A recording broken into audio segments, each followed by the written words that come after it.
and my father, they divorced when I was a baby in arms. Mama was a drug addict. Father was an alcoholic and a drug addict as well. You know, they divorced. Unlike most, my father raised me. I understand it's usually the mother, but in my case, my father got custody of me and raised me. My mother stopped. My mother, she never stopped partying. She partied all of her life till the lights went out. Mama died when I was 18 years old, sitting in county jail waiting to begin trial on a capital murder indictment. And so, yeah, my mom died when I was 18. I go to prison for, well, let me back up a little bit. How did I go to prison? How did I get caught up in all that nonsense to begin with? And the simple answer is around 12 or 13, I took a left-hand turn, and a big part of it is the people that I decided were my friends, right?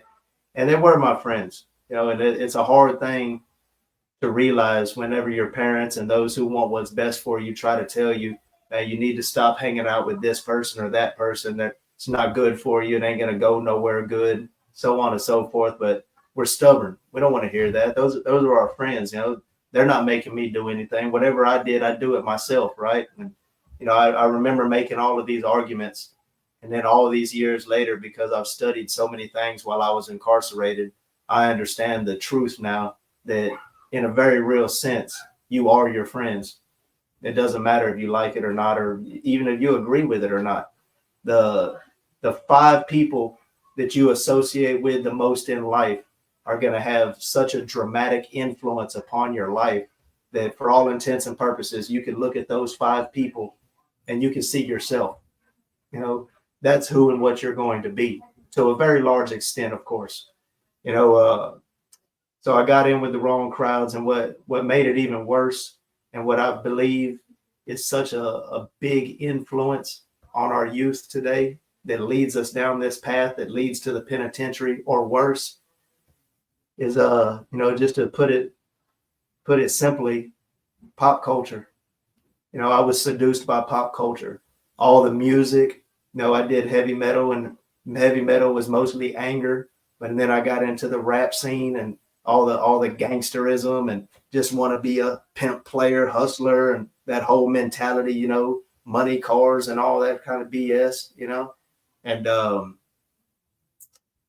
I don't know, the music is a big influence, but at the same time, look at everything else, the movies we watch that are so full of violence. They make murder and all that stuff look like it's easy, it's simple, and it's easy to get away with. It's like no big deal. But on top of that, that's how you get street cred. That's how you get a reputation and all that good stuff, right? Not so good stuff, obviously. But point being, these were my influences. I like to say I was seduced by pop culture, not to take away my own part of the, my own responsibility, because I made my own choices, even though I was immature and easily led. But I bought into this stuff. And while it appears to me that maybe a majority, probably a majority, hopefully a majority of youth, of kids, they just like to talk the talk. They like to dress like this or that and wear the bling and, just put on a front, really. They live a facade. They live this idea that they have in their mind of what's cool, right? And who doesn't want to be cool, especially when we're an easily influenced teenager. We always look for the approval of our friends, of those around us, right? And we're trying to be somebody and be something, and we just got the wrong idea of what that something should be. Unfortunately, I fell into the minority that just talking the talk, it wasn't enough for me. What I'm saying? In my mind, I was like, okay, if this is what it's about, then let's do this, and so, I got real stupid, was out there doing a lot of dumb crap. At 14 years old, I went to TYC for the first time. Yeah, and I say the first time. Burglary of habitation and auto theft, I went to TYC. I had a 9 months minimum sentence. I ended up doing 18 months because I'm stubborn and I'm hard-headed. And, when I'm doing good, I'm doing good. But whenever it goes bad, it goes all the way bad. It's like kind of an all-in thing. So I did 18 months in a boot camp, a contract boot camp. They weren't even officially TD or TYC. They were contracted with TYC. And I did 18 months, and it was ran by military reserves, ex-military. It was tough. It was stiff. But truth to tell, I liked it. I actually liked boot camp. I enjoyed the discipline and the structure that was enforced upon my life for the first time, you know. And at that point in time, I didn't even realize why. It's because I had lacked a lot of that in my life, you know, where I didn't really have much of a choice in the matter, but to walk right. And I became a leader. You know, I was a guide arm, a platoon leader. I led drilling ceremony and PT, and it was great, man. If I could change one thing in my entire life, I wish that at 17 years old, when I got out of TYC the second time, I wish I would actually thought about realistically going to the military. I would have loved to have gone to the Marine Corps. You know, I think I would have excelled and my life would have been so much different. But, you know, life's full of would have beens and could have beens and should have beens, right? You know, it's just something, an idea to think about now. At the same time, so I did 18 months and I got out. I never been to the I never been to the 7th or 8th grade in my life. When I went to TYC, I was in the 6th grade. When I got out 18 months later, they put me in the 9th grade. I started high school, and I went to a rundown kind of ghetto high school, man. And I went for about 3 months, and truth to tell, I probably skipped half of that. And in short order, I violated my TYC parole. They revoked me and they sent me back to TYC. This time I went to state school, right? And I don't know why they call it a school, because they're not teaching you anything except for how to be harder, maybe how to be a better criminal, if anything. You know, I probably fought more in TYC in state school than I probably ever fought in the penitentiary, right? We hear that a lot about the TYC. And most of the time, you don't even know why you're fighting. They're just rascals, you know. It's just crazy. They'll steal this was a big, well, when I was there, it was a thing, right? They would steal your stuff and they would steal this other guy's stuff, like your personal hygiene, because you can get hygiene packs sent in by family and loved ones, right? And that's considered commerce. That's what's valuable. That's what you value in there, right? And they would steal your stuff. And then they would tell you, man, y'all stuff is in the back room. You go back there to get your stuff, and there's a whole bunch of people back there, and they tell you, man, y'all two got to fight for that. Whoever wins gets it all. Something like that, right? It's just ridiculous and retarded. But it's a culture thing. It's embedded, right? That's what's cool. That's what makes a man, right? The power that flows through your hand. That's what they consider a man in there, right? The whole idea of prison respect is, you know, based upon and predicated upon fear. Not fear meaning you're scared so much, so to speak, but the fear that if I disrespect this guy or that guy, then I know there's going to be consequences. And that's not real respect. You know, respect is something earned. Respect is something that you admire about somebody, but not in prison, not in a locked up culture. It's not. Respect is based upon fear of consequences. If I do something, then this guy's going to do something back. Right? Anyway, so I went back a second time to TYC and I did another 18 months. So that's 3 years of my life. Now I was only out for 5 months, 5.5 months in between those two bids. And then I got out again at 17 years old, and I was only out another 5 months. And at 17 years old, in January of the year 2000, I caught this murder case. I was indicted on capital murder for being there when my buddy shot this guy. And man, it's been a long road. You know, the whole court system. I turned 18 years old in Harris County Jail. And like I said, while I was waiting to begin my jury trial on capital murder, which only carries 2 sentences, life or death, that's it. You know, that's when my mother passed away. You know, literally like 2 weeks before, maybe a week before I began trial, literally fighting for my own life, right? And I didn't know much about the legal system, and I don't come from money. I don't have an influential family. I have very little family back then. No, unfortunately, I don't have almost none now. Everybody's died over these last 25 years that I've been in prison. But so I began trial, and the lawyer And this still kind of pisses me off to this day. But the lawyer told me off the record, like on the cool, under the table, like that I could pay for my case. Basically, I could buy my case or buy my freedom. I could walk on this charge. And he even gave me a price. The price tag on my freedom was $75,000, you know? And amongst other things that I did in prison, around 2016, I started expressing myself in poetry. And I summed that whole experience, which made me real angry and bitter for many years. I sum it up in one stanza, something along the lines of sized up and fitted for a collar. Soon as they realized I couldn't afford $75,000. Freedom ain't so free when the system's rotted at its core. They've chained up Lady Liberty and sell her like a whore. I know it's harsh, but that's just how I express my feelings on the matter, you know. So through about 6 days of jury trial, they dropped the capital off the murder and convict me of the lesser included offense of regular murder. And they sentenced me to 35 years in prison. You know what's really crazy? I've been living this life, this whatever you want to call it, this gangster life, this thug life, you know, whatever, since I was around 13 years old.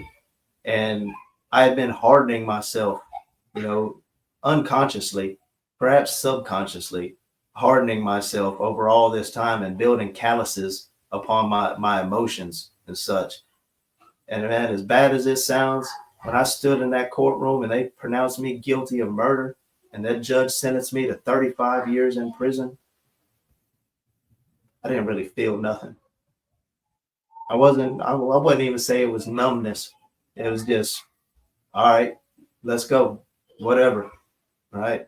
And that's crazy to think about, right? To contemplate how a person comes to that type of mind frame. But that's what it was. I mean, that's just being truthful, being honest. I didn't feel nothing. I was ready to roll, you know. I had already heard all the stories. You know, I wasn't completely green or completely square. I pretty much knew what to expect. And sure enough, I got to prison in October of 2000, and I pulled up on Garza West. After 25 years in prison at this point, you know, a lot of people have asked me, no, man, what is the rowdiest unit you ever been on? What's the rockinest unit you ever been on? And I've been on a few, right? But crazy enough, man, Garza West in the year 2000, man, it was rocking on the foundations. It was crazy in there. You know, you spend your first 2 weeks in what we call the chicken coop. You know, it's all caged up, chicken wire over everything. It looks bad. It's dark. It's dirty. It's ugly. You go in there and you're like, I'm like, dang, oh, is my whole time gonna be like this? And man, it's like, whoo, ooh-wee, man, okay, damn. You know, it's a little bracing. It has the potential to be overwhelming, right? But you spend about 2 weeks in there and then they release you into GP, you know, and Garza West is all dormitories, open dorms, not cubicles, but open dorms. And man, I was in 3 riots on Garza West in 10 months, right? It's like that, or it was. And most of them were youngsters. You know, Garza West was an intake transit facility, right? I hear that's changing now, but it was a transit facility. You know, you couldn't stay there more than 2 years max. But so there was a lot of youngsters just coming into the system, never been in prison or locked up before. And there was just a handful of convicts, as we say, you know, old heads, cats that have been down or that are coming back in for their second or third bid or whatever the case might be, right? And all these youngsters, they done heard all these war stories, all these horror stories about prison and how tough it is and how you got to be and how stiff you got to be and this and that, right? And it wouldn't have been like that, but they made it that way because of the strength of their expectations. They expect it to be a certain way, so they make it that way, whether they even realize it or not, and they think that's how it's supposed to be. And like I said, it wouldn't have been that way otherwise, because I've been on some decent units also where it's more calm. I've been on convict units where, you know, 90% of the population has been down probably over 10 years.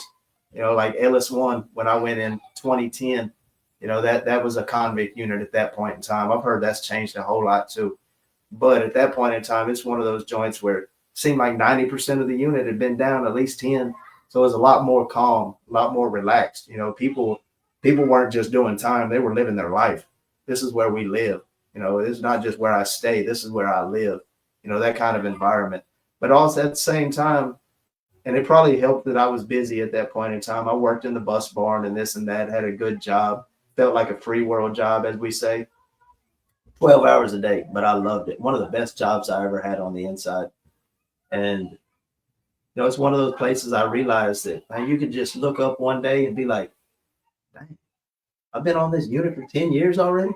You know, and I know that sounds crazy to people that have never experienced it, but you know, there's just different places and different subcultures within the overall prison culture, right? So anyway, I do Garza West when I'm young. I'm 18 years old. I'm a relatively small dude, so I probably got the so-called little man complex. I got a chip on my shoulder. I'm mad at the world. I'm 18. I got a fresh 35 ag, and man, there's no light at the end of the tunnel. And it's proven time, you know, right? It's time to get to it. This is where I'm fixing to live, and this is going to be my life. And sad to say, from the very get-go, I never had a doubt, man, I'm going to get down here. I'm going to get down with one of these prison families. You know what I'm saying? I always wanted to be sleeved out. I wanted tattoos. My mind was already, you know, flowing through that gutter. You know what I'm saying? I was ready to do this. This is going to be my life. You know what I'm saying? And if I'm going to do it, we're going to do it full tilt boogie. Let's get it. Right. So Garza West, I never made it off of Garza West transit facility. I ended up getting G4, as they call it these days. Back then, it was just medium custody, right? I got put on medium custody before I ever left there, and then I kept getting in trouble, and I kept getting in trouble. And they decided that, okay, you want to be a knucklehead? We got something for you. So they ship me. I go through Bird Unit, and which was called Diagnostics. I go through Huntsville, and they said, okay, we've classified you, and we're sending you to the French Robertson unit in Abilene, Texas, the Rockin' Robinson. We can, you know, it's labeled as a disciplinary unit, right? You want to be a knucklehead, this is where you're going. So they send me to the French Robertson unit, and I pull up on the unit, and I pull up on 7 building. The whole 7 building was medium custody back then. The whole 8 building was closed custody, right? I pull up, man, in 7 building, medium custody is the rowdiest place on the whole unit. And they still sold canned goods on commissary back then. You know, so it was a popular thing to see, you know, people would put a canned good in a sock, tie it down with a knot, you know, whether it be Jack Mac or a bean can, you know, and they would bust people upside the head with it. You know, that was a real common thing, you know, and I seen that at 18 years old. Matter of fact, I seen that on Garza West before I ever left there. Seen cats get mowed down with a sock full of dominoes. There's all kinds of madness. On Garza West, no, excuse me, on French Robertson, they actually pulled us out to go to the host squad one time, which they didn't like messing with us much because with, you know, medium custody and closed custody, they're knuckleheads, right? And they don't have much to lose. But I even seen a guy, you know, matter of fact, he was my cellie. You know, we're out at the host squad, and he asked me to, man, watch the law, man, for me. Watch the guard. I'm like, all right, I don't really know what he's got going on, but I see him. He takes his boot off, takes his sock off, puts his boot back on, and fills his sock up with rocks. And he's like, man, I'll see you on the other side. And he bounced down the road and went to taking it out on somebody with a sock full of rocks. You know, it's just an insane place, right? But violence becomes normal. You know, violence is, like I said, it's how people think that they earn respect on the inside. You know, we call this the universal language. It don't matter paisas that don't speak a lick of English, gangsters, Christians, whatever you got going on. Everybody understands this. This is the universal language in there, right? Unfortunate, but true. So yeah, I do about a year on medium custody, going hard over there. You know, I got down with the prison gang, just like I always knew I would. And they got me selling this, that, and the other because I didn't make no commissary. I didn't have nobody to send me no money or nothing back then. You know, so I spent about a year on medium custody. Then I get rolled right before we're about to have a race riot over how they were doing heart checks over there. which is a whole nother thing. But right before we had a riot, they rolled me to closed custody. So I go from medium custody to closed custody, and I spend about 9, 10 months or something back there. And if anything, it's worse. You're more confined, but instead of just fighting and using canned goods or dominoes, they like to use them knives. They like to use that steel down there, right? So it gets a little more serious, life and death type serious, right? Which I tell people, an insane thing about prison riots, and it sounds insane. I know it does. But once it kicks off, if it's, most of them are spontaneous. A lot of them are planned out. There's more or less, okay, this is going to happen after we go to commissary or whatever, right? But prison riots, man, once it kicks off in a very strange way, as crazy as it sounds, it can be kind of fun. You're just like you all worry and all care goes out the window, and you're just bouncing off people, man, and fighting and you get hit in the back of the head. You turn around and you start going that way. Then just it's crazy, right? But in a very strange way, it's liberating. Just don't give a F. You know what I'm saying? Just all out. Let it rip. Where that changes at is whenever you start to see knives come out. When you see shanks come out, it gets real serious. Now it's a matter of life and death. You need to find a wall and put your back to the wall. And if you got friends, if you got homeboys or whatever, people you trust to stand with you in the fire, then y'all group up, y'all get together back to back, whatever the case may be. I've been on units like that. Matter of fact, it used to be like that on some of these red brick units. We'd go to these big public showers where you have 50, 75 men in there all showering at the same time. Just it's all open. And man, there'd be at least 3 of us. You never went to you never went to shower unless you had at least 2 buddies with you, because somebody's going to be holding a knife or some type of weapon. I'm going to get under the water and I'm going to get wet. Then I'm going to step back, and somebody else is going to step in the water while I'm soaping up and I'm paying attention to everything, And I'm saying, all the while one of us is holding a knife. It's just a bad place like that. Anyway, I get sidetracked. There's so many rabbit holes to go down, right? So many stories, so many memories. But point is, I went from medium custody to closed custody, and about 8-9 months into closed custody, they confirmed me as a gang member, STG, and they locked me in administrative segregation, which for all intents and purposes is solitary confinement. And that's where I spent almost 9 years, right after that. So think of this, 18 years old in prison, never make it off transit facility. I get G4. My first 10 years in prison from 2000 to 2010, I was never in general population except for a few short months on Garza West, if that could even be considered general population, a transit facility. I came in the door and I just did a nosedive straight down, bad attitude. Like I said, chip on my shoulder, big as Mount Everest, and there was no light at the end of the tunnel. So that's the way it was, man. And I went into SEG, and SEG, man, so many things that I realize now sound crazy to somebody who's never lived the life or never experienced it. But SEG was a double-edged sword. I spent over 8 years, a little short of 9, in SEG, and people ask me, man, how did you survive it? How did you endure that? And even myself, I sat back there and I watched and listened and heard and seen. I guesstimate 85%, at least 85% of people that do SEG time, it breaks them mentally to one degree or another. Whether they come out of there and they're just like a little bit thrown off, as we say, they're just kind of odd, but it's noticeable. To people that are just flat out nuts, they lose their mind completely.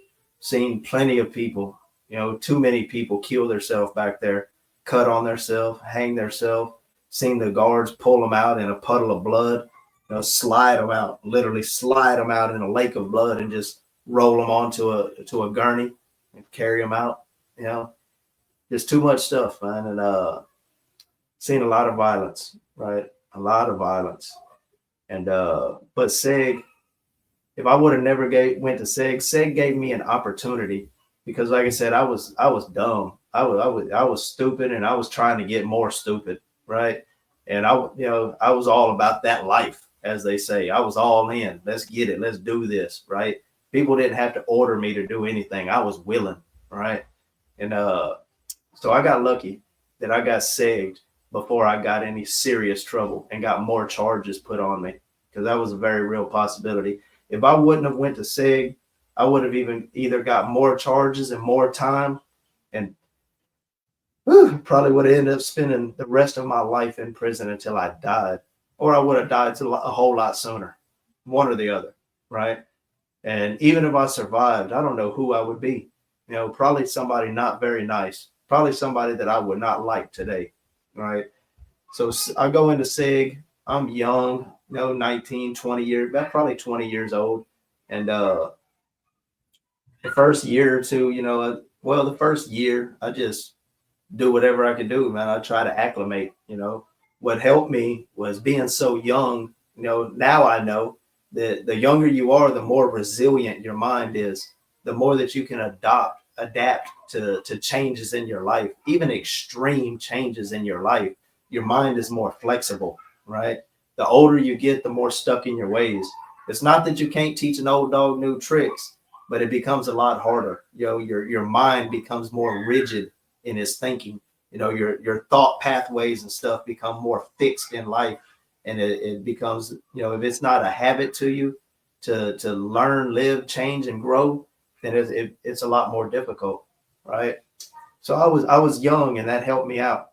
And then what helped me was I met one or two guys, two of them predominantly, that good men that I still keep up with to this day, that really made a difference in my life. They turned me on to education. They're like, man, why don't you read this book, man, and tell me what you think about it? And I was like, man, I don't want to read that, and I would argue with them, but they stuck with me, and they got me to open my mind. They told me, man, life does not stop at that fence. In many ways, in most ways, that's actually where life begins at. Yes, we have to learn, and we have to understand this prison culture in order to survive in here. But don't never lose sight of the fact that this is an abnormal environment, and everything that we do in here, and most of the stuff we talk about, man, it's just not normal. This is not what people out there, and we like to use the term free world. This is not what people in the free world do or talk about. Always understand that, never lose sight of that, right? Awareness is always the first step. You have to be aware of something, right? So, my journey in education began. And, let me say this too. I only ever feared two things really in prison, right? From the get-go. And I didn't want to die in prison. I wasn't too worried about dying violently, but I don't want to pick up a bunch of extra time was my fear. I didn't want to get extra time stacked on top of the 35 years that I already had, and be some old man about to die in prison, right? And never have a chance to live, locked up when I was 17 years old, 2 trips to TYC. So those 2 windows I was out of TYC, 5 months and 6 months and 5 months. The sad fact of the matter is, and as much as it embarrasses me and to say this, since I was 14 years old, I've only been free less than 1 year of my life. And that's devastating. That's crazy, But be that as it may, you still got to make a life, And I had the idea. I've never been suicidal. I always had the idea that, man, even if nobody else loved me, I love me, right? And that was never an option for me. And so matter, if that ain't an option, then the only option is to survive, But like I said, these guys came into my life and they blessed me, man. They opened my mind. And for some reason, I developed a passion for knowledge. I started to love to learn stuff, just to know stuff, right? And it's a passion that has never died. It's something that I still do today, and I'll do for the rest of my life. I love to learn things, right? And at first, for almost 10 years, I deliberately educated myself and became, I wanted to be as well-rounded as I could possibly be. So I'm studying and learning about everything, quantum physics, space, history, philosophy, psychology, you name it, all of the stuff, and and man, I loved it, right? And I still do. There's so many things that are just fascinating to the mind out there. But in my last, I don't know, somewhere around 8 years or so in prison, I had to tell myself, like, man, you have to narrow your scope and focus on what I call practical knowledge. But start focusing on things that you can actually use, to make a living, to make a dollar. What's going to put bread on the table? What's going to pay the rent? These type of things. I had matured in there. And that's another thing that I learned later on, is that the frontal lobes of the male brain, which deal with rational decision making, logic and stuff, considering consequences, thinking before you act, and all those type of things, right? In the male brain, though, your frontal lobes do not develop until you're somewhere between the ages of like 23 and 25, right? So I wasn't even really a mature adult or a man, even though I thought I was a man. All of us think we're men about 14 years old. All of a sudden, we're a man. I done did a few things, and shit, I'm a man. And yeah, we believe that and we think that, but when true maturity arrives, it changes your entire perspective on life. And I remember in my 23rd year, that's when I mentally matured and my outlook on life changed. But something else prompted that as well. I'm already in administrative segregation at this time. And, in prison, a real common statement that you'll hear quite often is, and it's usually a mother, because like I said, most people are closer to their mom or have been raised by their mother, right? And guys will say, man, I don't know what I do if my mama dies while I'm in here, man, I go crazy, right? Something along those lines. Very common sentiment, and predominantly a mother, like I said. For me, I never said such a thing, but for me, that person was my dad, my pops, right?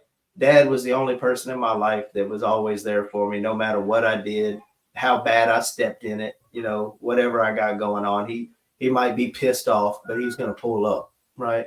My dad was a biker, a single parent. I'm an only child, right? And all that. But, man, I ain't got nothing bad to say about my pops, man.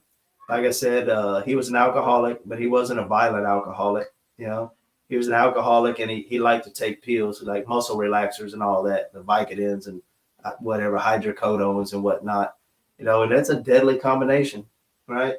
So I'm in SEG, and I never said such a thing, but, most important person in my life, maybe the only person that I could say I love more than myself, right? That was my dad. And lo and behold, man, one day I get that knock on the door. Hey, dad. Marshall, chaplain wants to see you. Mm-hmm. Automatically, there ain't no other reason in the world for no chaplain to be calling me, right? And I ain't got nobody else in my life, no other immediate family, so I knew. So I go down there. I take the phone call from my dad's sister. She tells me, man, they found my dad stretched out on the bathroom floor dead at like 3:00 in the morning, and they politely call it heart failure, right? Pills and alcohol. That's an overdose. Stopped his heart. Pills and alcohol. Mm-hmm. The heart is a muscle. When you take enough muscle relaxers and mix them with alcohol, that muscle will stop. It will seize up. My dad was 47 years old. So my mama died when I was 18, and my dad died when I was 21. Okay. And man, so I take the call. I'm real practical. They shackle me down. Before they ever open the door in SEG, they open a little small door in the door, and you stick your hands out there behind your back, and they handcuff you down. Then they open it, and they put shackles, and they run a chain between the handcuffs and the shackles. And two officers are supposed to have a hold of both arms and escort you like you're Jeffrey Dahmer or somebody, right? but that's just how it works. So man, I take care of the phone call. I'm real practical, keep it short. I don't know what to say, so I'll just see you when I see you, right? And I go back to my cell. When I get back to my cell and they take the chains off me, man, I sit on my bunk and I'm like, now I'm just waiting on it to hit me. I'm waiting on it to just come crashing down on me, right? And I sit there for, I don't know, maybe 5 minutes or something. And I'm sad, but it's kind of a mellow, kind of a shallow feeling. And the longer I sit there, I start to get mad, right? Because anger is easy. Anger's an easy emotion, right? It's our go-to. It's usually our first defensive mechanism. We use anger to protect ourselves from feeling other feelings that are more vulnerable. Nobody wants to feel vulnerable, especially not in a predator environment like that. You don't never want to feel vulnerable, and you for sure don't never want to show no vulnerability. So I start to get mad, man, and I start to ask myself, what is wrong with you, dude? What, man, you can't even shed a tear for your old man? Man, what are you doing, man? What are you becoming? What are you doing to yourself? And man, I'm so thankful now that my mind worked like that and that I asked myself these questions, because for the first time in my life, I took a real serious look at myself, right? And I asked myself, man, what are you becoming, dude? What are you doing to yourself, man? You can't even shed a tear. Like, it was beyond me. I literally could not. I wanted to, and I could not, right? And so, man, the more I thought of it, I was like, man, if you continue down this path, where does it lead? What do you become? And now I know if you continue down that path, you become what psychology refers to as the hardened criminal. And the hardened criminal is the type of person with little or no conscience at all. The type of person that could take like a little baby by the feet and bash its brains out against the wall and not feel nothing. And I had to ask myself, bro, is that what you want to be? Is that what you want? And of course not. The answer was no. Hell no. That's a horrifying thought, right? So, man, if the answer is no, then what do you do about it? And, at that point in my life, I realized that from at least the age of 13 or so, maybe 12, who knows, I had been hardening myself and callousing myself and conditioning myself, to fit this mold that I thought was cool, that I wanted to be, right? And man, as tragic as it is, at 21 years old, man, for all intents and purposes, I was emotionally dead.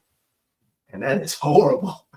That is so horrible, man. But this is the path. This is the conditioning that many of us go through, that many of us deliberately put ourselves through. A lot of it is, subconscious, but a lot of it is also deliberate. We think that this is what we have to do to survive, right? And survival is always going to be our first priority, whatever it takes to survive. So, but thankfully, like I said, my mind worked in a logical fashion, and I was self-analytical to an extent.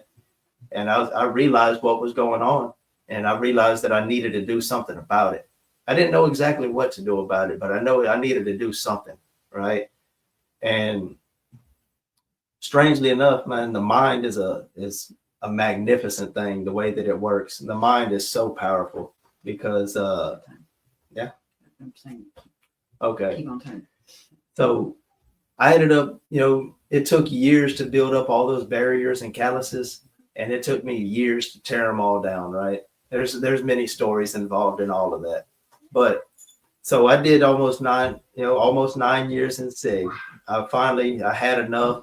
This ain't going nowhere. I realized that the gang life is false. It's all false promises and these big ideas and a lot of big talk, but it really ain't really real. You know what I'm saying? It's just not real. The people do not honestly, the vast majority do not honestly have your best interests at heart. So, I had enough. I'm done. This ain't going nowhere. This doesn't make no sense. And there's no reason for me to be sitting in this little box year after year doing this. So I go to the grad program, the gang renunciation and disassociation. I go in 2010 to LS1, and it was about a year-long program when I went. And it was serious back then. I hear it's not so serious now. They're just trying to push people through or something. But back then they would send you back to SEG in a heartbeat. And so we walked on eggshells, and it was a pretty good experience. The best experience from grad for me was the CIP class, cognitive intervention program. And what made it so good, for one, it's make or break on the teacher. Got to have a good teacher. We did. But secondly, everybody in that grad classroom took it very seriously because, like I said, we could get sent back to the box in a heartbeat. So everybody was serious, and it made it a really, really great, enriching, class to be in. And there was a lot of growth in there, right? I enjoyed that. I ended up taking CIP a second time, 10 years later on a whole nother unit. Wasn't quite as good, but I still picked up a few more nuggets. So I graduate grad in 2011 and I get out of SEG. I've been in SEG almost 9 years. So this is totally new experience to go into general population again. And general population done changed a lot. When I got locked into SEG, there wasn't no such thing as safe prisons program or a PREA program and all that, and they done implemented all of this while I've been locked away in the box. So I come out, and even though I've been in prison over 10 years at this point, I felt like I was the new guy, and it was just odd, and it was an adjustment period. And, I ended up, eventually settling on a decent unit. Actually ended up probably being the best unit I ever been on to do time on, right? Just to do years, and the threat level wasn't real high. And it was a minimal custody unit. I'd never been on a minimal custody unit before, right? It tripped me out. It was just weird, right? But I met a friend. He got me a job in maintenance, and man, I worked in maintenance for like the next 8 years or so. And the whole time I'm driven, because in SEG I educated myself, man. I started to learn all this stuff, and I need to do something with it. So, man, I got a good job, and I started branching out. I'm still reading. Eventually, man, I began teaching other men, and I even had my own class where I taught other men, mostly predominantly self-help, self-development, how to just evolve and grow and mature and realize what's really important in life and what's really not, just to be able to separate these things in your life. And they say the best way to learn anything is to teach it to somebody else. So I was blessed to be able to teach other men for like 13 years in prison. I led a class, and man, that's one of the most enriching experiences of my entire life, to be able to not only to give and to educate, right, but to actually see men change, to actually witness it. If they attend more than a month or two, the progress becomes obvious, and it becomes obvious to everybody, right? And one of the few things at this point in my life that I can be proud of is I can say, being conservative, 85% of the guys that attended my class, they've gotten out and they've stayed out, or if they're still on the inside, they're still doing good, and they're still on an upward trajectory, and that's great. I learned that lesson. I think of it in my mind as planting seeds. Plant the seeds. You can't do anybody else's part for them. You can't be responsible for them. Well, but it's on you to do your part. All you can do is your part, but it's on you to do your part, right? And I've done that with men that I didn't think were gonna go anywhere. They kept on clucking out, doing this, that, and the other. And I get to the point where I chalk it up. I'm like, man, that's time and effort better spent elsewhere, and I cut them off, only to find out a year or so later that, man, this dude would write me and say, man, it might not have seemed like I was listening, but I heard you. I finally got my life together. It's kind of humbling, but I love that. That feeds me, that nurtures me, and that helps me to continue to grow. And anytime I get a stupid thought, or I want to fly off the handle, anger threatens to get the best of me, I know better, because I can't tell and teach men one thing and then do another. I can't never be a hypocrite. Don't never want to be two-faced. That just goes against the grain, right? So anyway, I continued to learn and grow, and it seemed like I was never going to get out of prison. My worst fear came to pass. I told y'all I feared dying in prison. My second fear that I had was becoming institutionalized, right? And I tried to consciously guard against becoming institutionalized because I knew I had a long stretch to do. So the first fear came to pass. Man, I was anti-drug, anti-gang, all of that. I didn't mess around. But for some reason, around 2016, I decided to try this drug they call K2, which they tell me it's just like a strong weed high. That's all it is, right? It's just fake weed, right? That's how that gets introduced to you. And I'm like, okay, I liked weed when I was a teenager, right? Most people seem to like weed, it's like a social drug or something. And man, it was a lot stronger than damn weed, it was, whew, but for some reason, old stupid me, even though he's buried in the back of my head, he's still back there. He comes to the forefront like, hey man, I like that. And for some reason I decided I liked K2. I liked the intensity of it. And man, it shames me to say that, man, for the next 8 years, I became a K2 head. It's the only drug I have ever been addicted to in my entire life. Man, I wasn't as bad as many people, what we call or refer to as crackheads and such, because I just got too much pride for that. I never sold all of my appliances. I always had hygiene. I always kept hygiene and coffee. And I didn't neglect none of my duties or responsibilities either. So in my mind, in a way, that's even worse. Because in my mind, I'm that unicorn, right? I'm that mythical creature that we call a functioning addict, right? Like, man, I got this under control, man. And my biggest excuse, after a couple years, and true friends of mine telling me like, bro, man, you need to quit, bro. You need to stop. That shit ain't no good for you. And then, intellect can cut two ways, like all the greatest gifts in life. It can work for you or against you. We can rationalize and conceptualize the grandest things in creation, but we can also rationalize and justify the most destructive things in our lives, right? And that's what I did. I would argue with my friends, man, dude, I'm taking care of all my business. You can't name one thing that I'm supposed to do that I haven't done. And if I go in my cell, I don't even do it in public. If I go in my cell at night and I do me, as we would say, then that's my business, man, whatever, right? And man, it made it very hard for them to argue with me. And I see that now, and even though they meant well and they wanted, what was best for me. So man, I went down that rabbit hole, and it just got worse. It got worse and worse. And as tolerance builds up, you just want more and more. And it's a beast, a monster that never quits, right? It just, that appetite or whatever it is, it's never sated, right?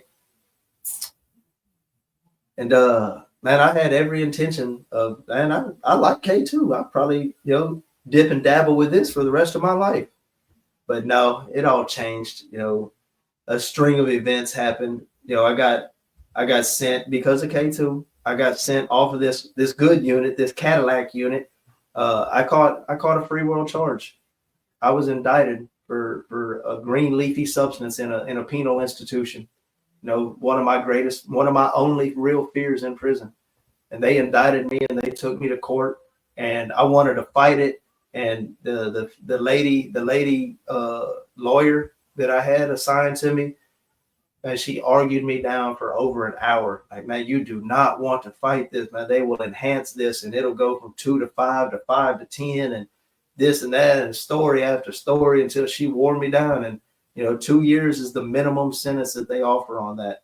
And finally, I was like, man, just go give me the 2, man, or the deuce, as we call it, man. Just go give me the deuce, man. I'm mad. I'm pissed off, but man, whatever, right? So I got 2 years, and the law has changed. That does not run concurrent with your existing sentence. The 2 years is automatically stacked, right? So I have to either discharge or make parole on this big old ginormous 35-year sentence, and then I got a 2-year sentence to do after that. things went from hard to harder, right? But what do? I'm gonna survive. So I just harden myself a little more. Okay, well, this is what it is, and this is what it's gotta be.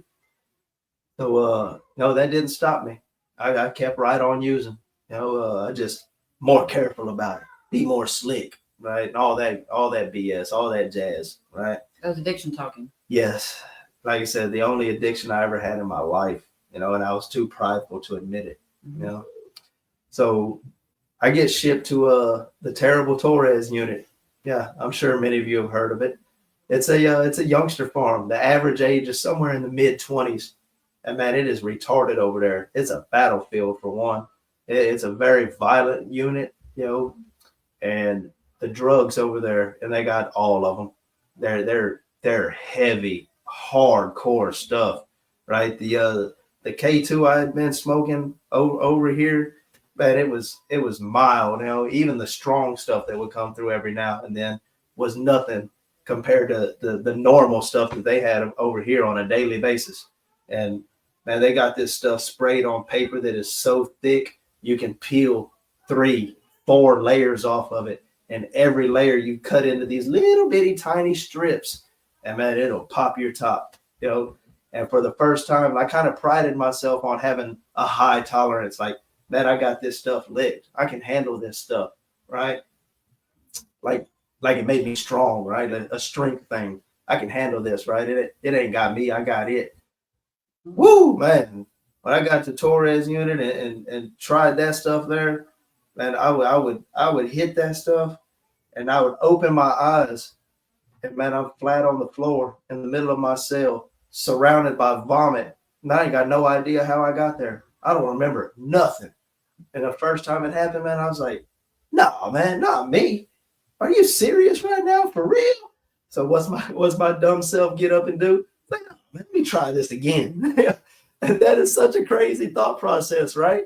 But that was it. So I get up and I do it again, and the same thing. I open my eyes, man. I'm flat on the floor. Like, man, you cannot be serious.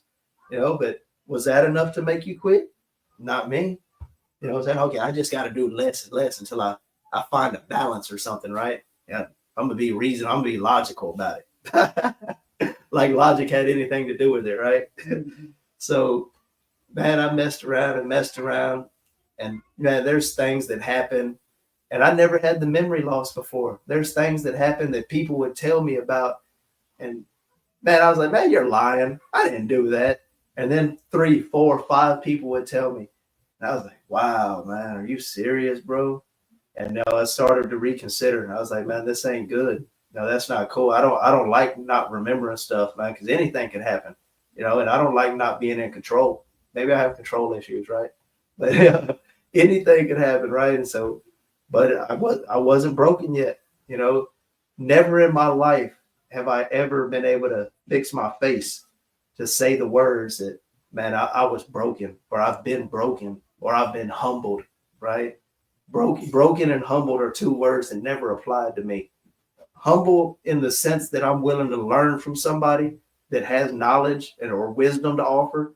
Sure, in that sense, but humble as far as being meek, sheep-like, subservient, anything in that direction, absolutely not.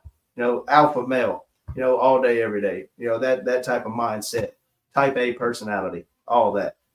So eventually, man, it came to happen. It came to pass. I don't know what all chemicals they add into this stuff these days, man, but it's bad. It's a chemical soup. And, I never really done meth. I tried it like 2 times in my life. Never liked it. Just didn't like it. And I'm thrilled about the fact that I don't like it. To this day, I can't stand it. I don't like it. It doesn't attract me at all. Right. And that is such a marvelous thing, because that seems to be like the drug of choice for most people nowadays. Right. So, yeah, I'm thrilled about that. But be that as it may, I'm high on this K2, and this other buddy of mine, he comes down and he throws a big old pile of what's supposed to be meth in the middle of the day room table. And he's no telling how long he's been up, how many days. Stopping you right there. Yeah. You hear what he just said? A big pile of mess in the middle of the day room table. Yeah. On a wing with cameras. On a wing with cameras. They don't care. And this is within the last, what, year? Yes, 2024. Okay, just remember that, guys. 2024, Torres unit. Yeah. And it's a common thing. People sit out there and cut up dope, slice up lines. That's a day room activity. As long as you don't trip out in the day room, because if you trip out in the day room, then the inmates are going to beat you up because they don't want you drawing heat, drawing attention over here, right? That's kind of how that works. They sell you dope, you trip out, they beat you up, and then they sell you some more dope right afterward. You know, vicious cycle if there ever was one. So all this is happening, right? And the guy throws this pile of meth on the table, and he's like, "Man, this stuff ain't getting me high no more, man. It ain't doing what it's supposed to, man. Y'all tell me if this stuff gets y'all high, right?" He's tripping, but these guys, they go to cutting up lines, and I'm like, "Nah, I don't mess around, bro. That ain't my flavor." So I'm sitting there, and then I get this stupid idea, right? But it's such a good idea. I'm like, you know what? Meth is like the drug of choice for the majority of people in the free world, man. So if I'm gonna go to the free world and I'm gonna have to deal with some of these people that are on this drug, man, I need to, it would probably behoove me to understand what they're going through. You know what I'm saying? What they're feeling or experiencing, right? Give me some insight. So that, what? Let me try this stuff one more time, right?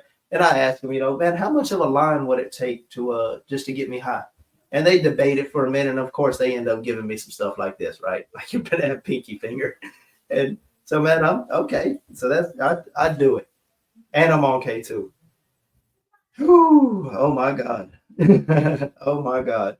I've done heard enough stories from enough different people to know without a shadow of a doubt that amongst other things, that was bath salt. That was bath salt.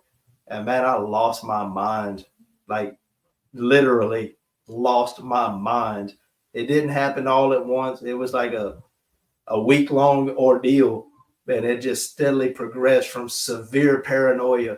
I'm laying in my bunk strapped up with my tennis shoes on because I know that these people are trying to come in here and take me down. They're going to come in here and jump on me and try to steal all my stuff or something like that. And man, I'm tripping, right? And man, they're trying to steal my tablet. They want my shoes, whatever the case may be. And this goes on, and I end up going to breakfast, and I like walk around the unit. I'm hitting laps around the unit, 3 or 4 laps, and then these guards finally arrest me, and they lock me up. And while I'm in lockup, it just continues to progress and get worse and worse. And I'm probably awake for like 2 days or something at this point. And I've never been a paranoid person ever, even on K2. I'm not that dude. I don't even like paranoid people. I don't like them around me, right? But this, man, I'm so paranoid. I think these people are trying to break in my cell and kill me, right? They're trying to torture me and then kill me. And I don't have no doubt about it. This is real. And y'all pay attention, because this is going to answer a lot of questions about what's going on right now with some of these deaths and these overdoses, and this is important.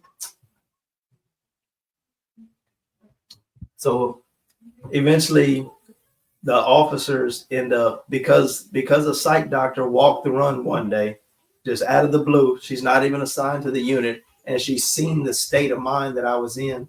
And she told them, like, hey, whenever she got out of the building, she told the rank, like, y'all need to take that guy to medical, man, for probably like a psychological evaluation or something.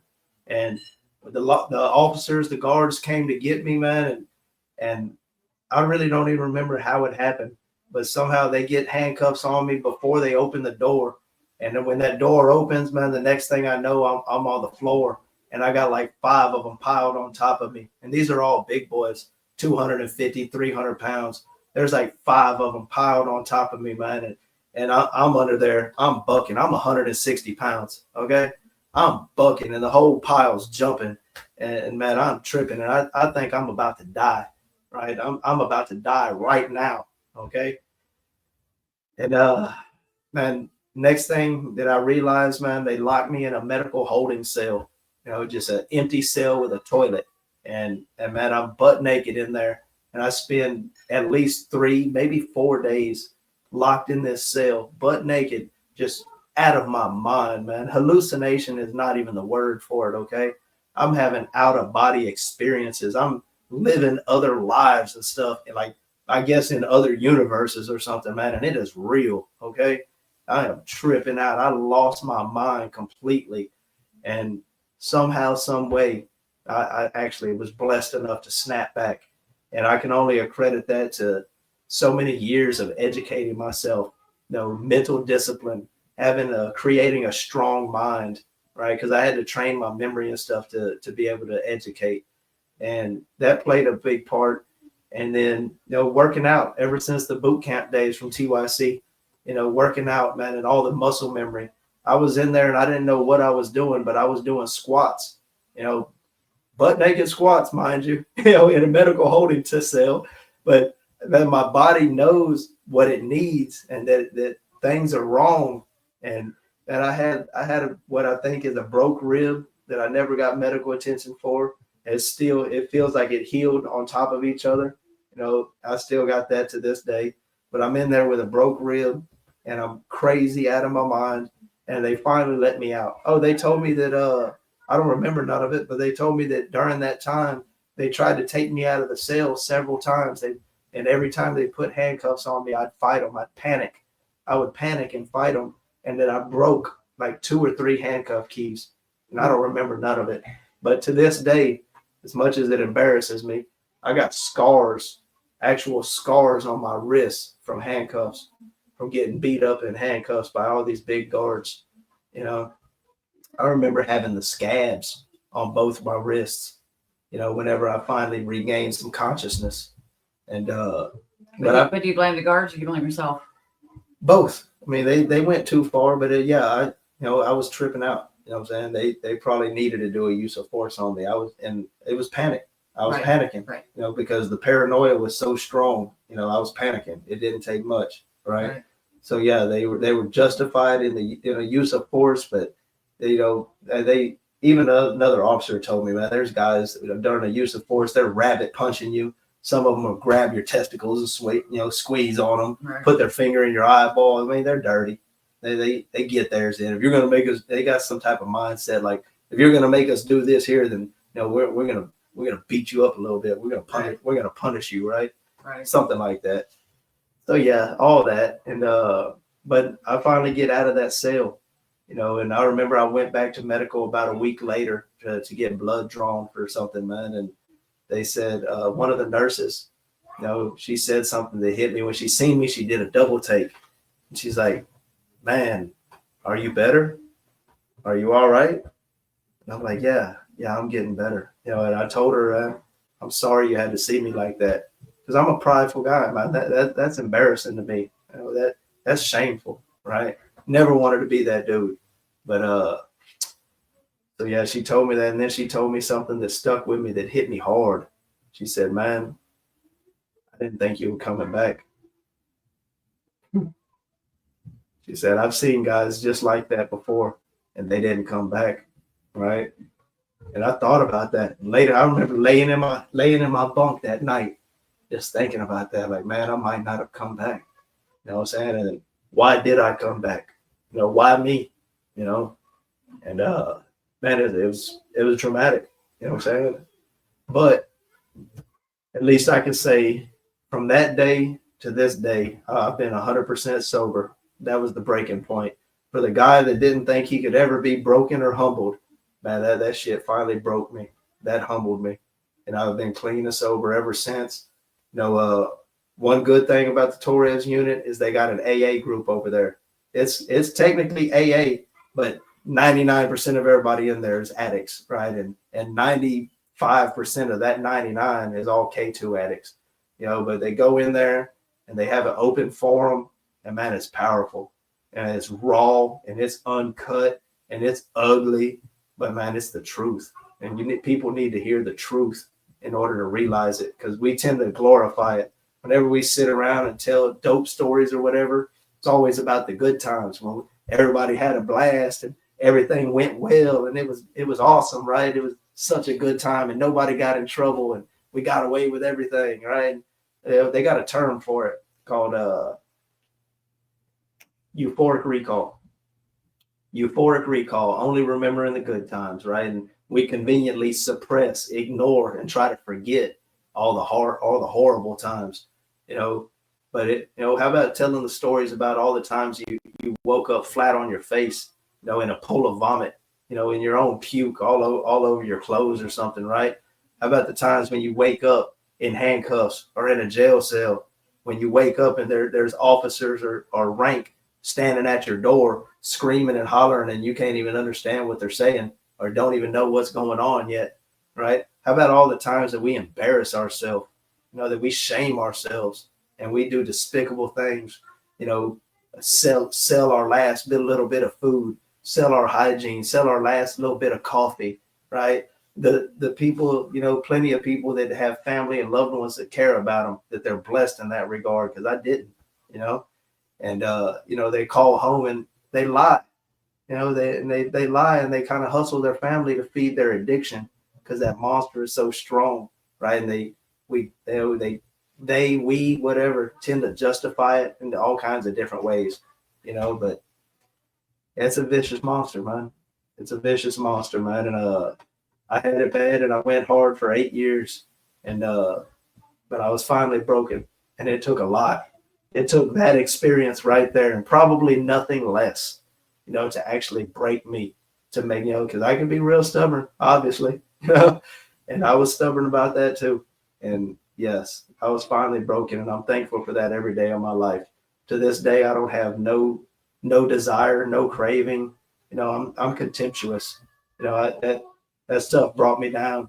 It didn't do nothing but bring me down, and it kept me, even though I was able to function for most of it, it kept me from reaching my actual potential, from actually doing my best stuff that I'm capable of, So that's a little tidbit about my addiction and recovery, right? And I'd like to sum that up. I told you a little bit earlier that one of the ways that I learned to express myself later on in prison was through poetry. And I actually expressed all of this in a poem as well. The poem is called Monsters Are Real, right? I'll give it to you. It says,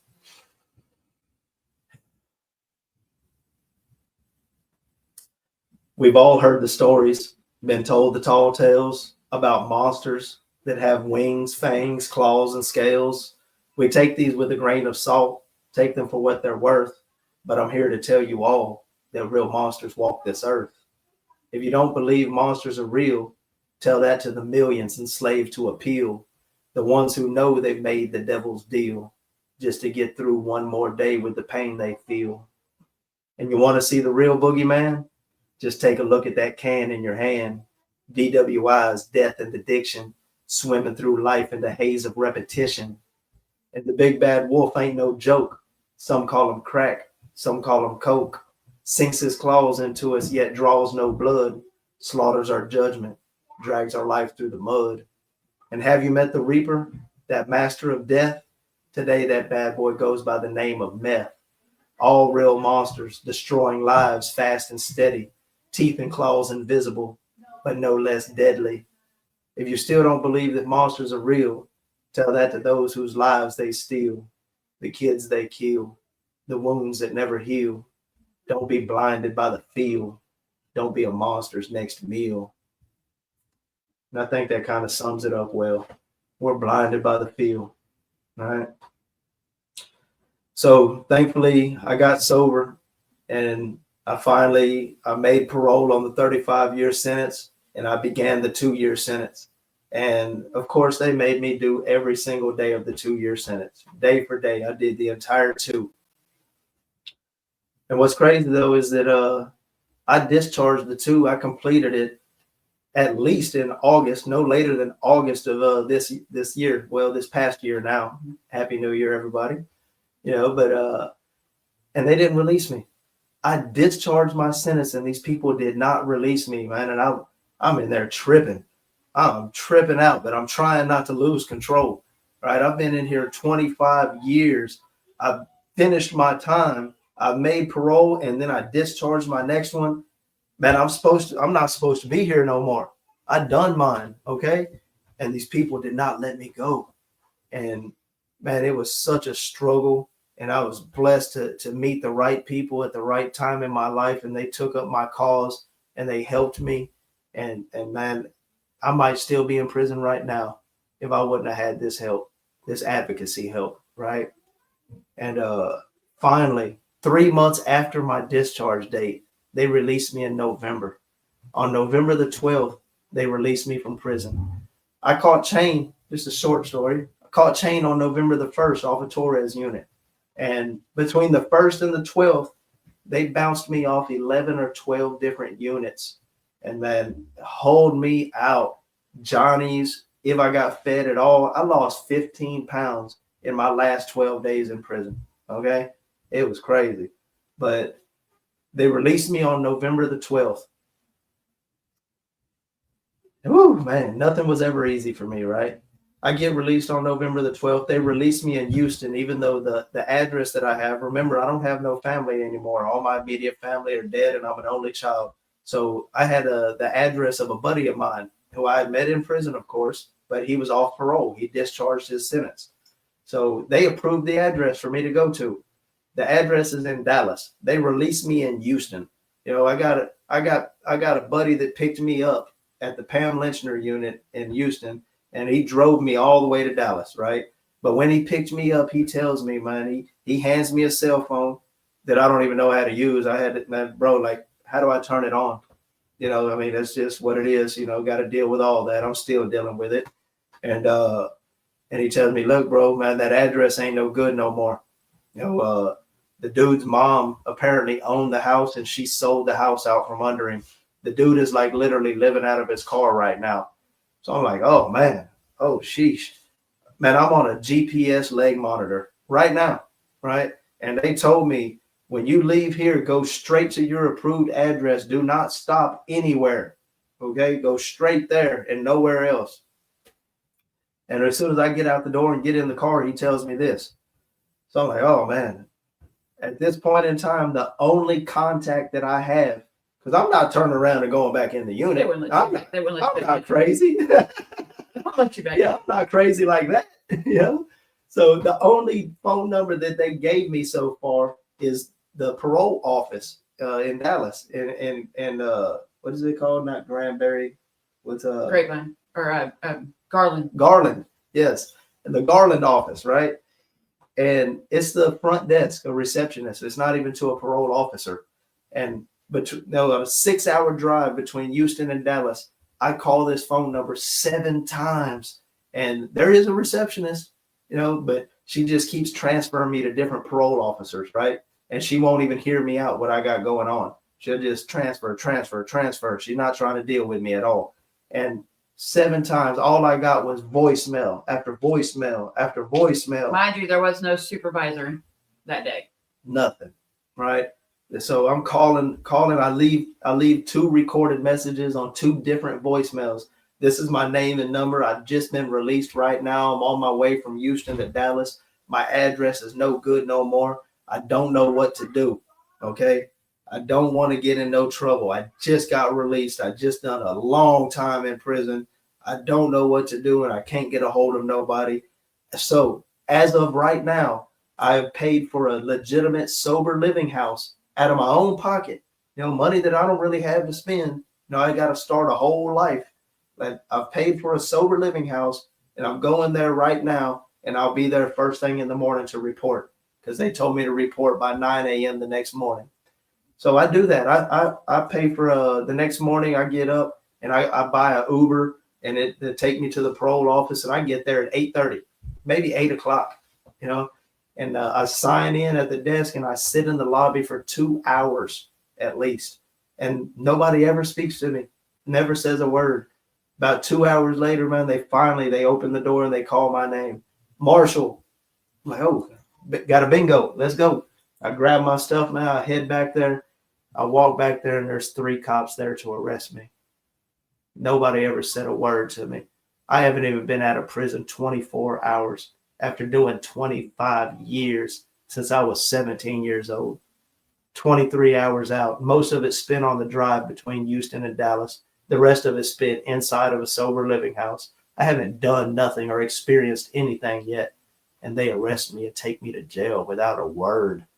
No, by your leave, what happened, anything. I don't even think you could begin to imagine how devastating that was. Okay. That first night I spent in the Garland City Jail, and then they transferred me to Dallas County the next morning. And that first night, I told you I couldn't even shed a tear for my father, the most important person in my entire life. But that night, well, I shed a few tears. And man, it was, whew, I was devastated. I was shell shocked. I did not see that coming. Some people tell me I should have seen it coming. I should have at least considered the possibility. And I usually consider all possibilities, no matter how unlikely. But this scenario is so far outside of my experience. I did not see it coming. And it was devastating. I was shell shocked. And so yeah, after 25 years in prison, I spent my first month out of prison in Dallas County Jail. Yes, I was finally 4 weeks to get a hearing just to get reinstated because I didn't do nothing wrong and I did everything that I could do. I didn't know what else to do. If I would have known anything else I could have done, I would have done it, right? Because I value my freedom, right? So, man, it's just crazy, right? And so unjust, but man, it was hard. But again, good people, good friends. They came to the they took up the cause.